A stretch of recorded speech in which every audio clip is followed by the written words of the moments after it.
Chapter 14. At that time Abijah, son of Jeroboam, became sick.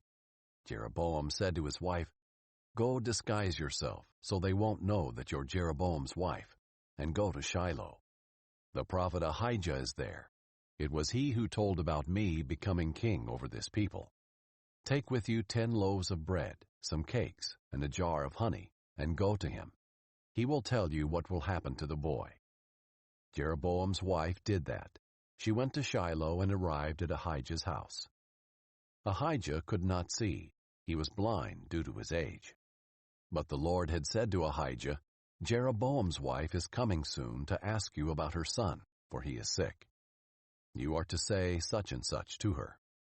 When she arrives, she will be disguised." When Ahijah heard the sound of her feet entering the door, he said, "Come in, wife of Jeroboam. Why are you disguised? I have bad news for you. Go tell Jeroboam, this is what the Lord God of Israel says. I raised you up from among the people, appointed you ruler over my people Israel, tore the kingdom away from the house of David, and gave it to you.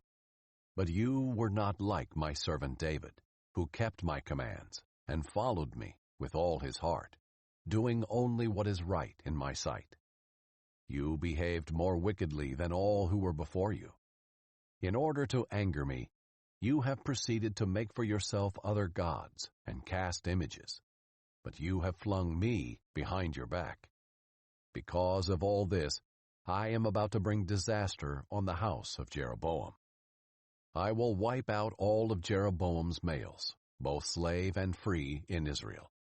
I will sweep away the house of Jeroboam as one sweeps away dung until it is all gone.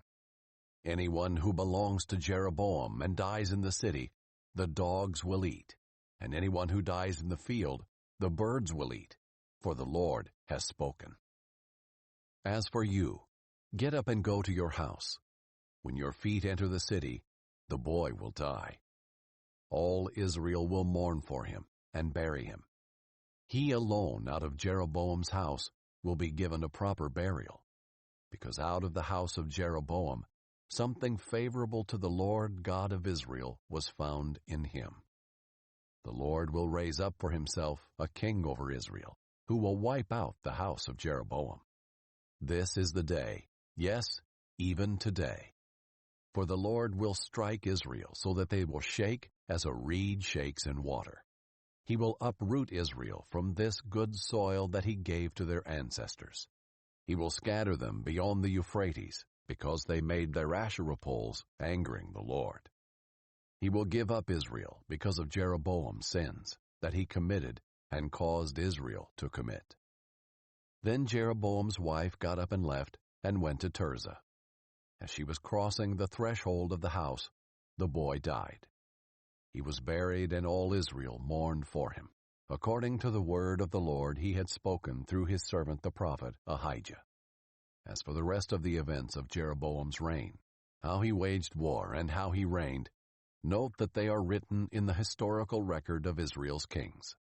The length of Jeroboam's reign was 22 years. He rested with his ancestors, and his son Nadab became king in his place.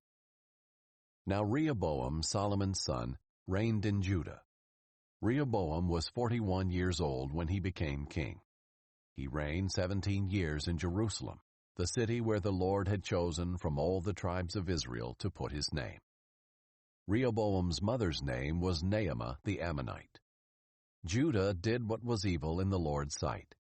They provoked him to jealous anger more than all that their ancestors had done with the sins they committed. They also built for themselves high places, sacred pillars, and Asherah poles on every high hill and under every green tree. There were even male cult prostitutes in the land. They imitated all the detestable practices of the nations the Lord had dispossessed before the Israelites. In the 5th year of King Rehoboam, King Shishak of Egypt went to war against Jerusalem. He seized the treasuries of the Lord's temple and the treasuries of the royal palace. He took everything. He took all the gold shields that Solomon had made. King Rehoboam made bronze shields to replace them, and committed them into the care of the captains of the guards who protected the entrance to the king's palace. Whenever the king entered the Lord's temple, the guards would carry the shields. Then they would take them back to the armory. The rest of the events of Rehoboam's reign, along with all his accomplishments, are written about in the historical record of Judah's kings. There was war between Rehoboam and Jeroboam throughout their reigns. Rehoboam rested with his ancestors and was buried with his ancestors in the city of David. His mother's name was Naamah the Ammonite. His son Abijam became king in his place.